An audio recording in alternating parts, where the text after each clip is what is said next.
Hey guys, welcome back to another amazing video. Today I'm going to be showing you how you can view channel ID of any YouTube channel. So make sure to watch this video till the end and follow all the steps properly. And here we go.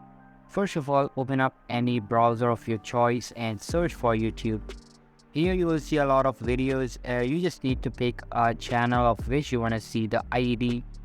I want to see the ID of this channel. Let's suppose as you can see that if I go to about of this channel, there is no mention of channel ID. Simply copy the URL of the channel that is present in the search bar above. To view the channel ID, simply open up a new tab on your current browser and search for comment picker. After opening the first link, you will see an interface like this with a lot of platforms supported. What you need to do is simply click on the arrow button next to YouTube heading in the upper bar and and you have to select the option channel ID.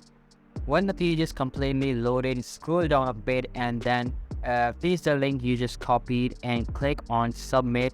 After solving the problem, you can copy the ID by clicking on this copy icon and you're done. That's how you can view channel ID of any YouTube channel. Hope you liked the video. I'll be meeting you in the next one. See you soon. Bye.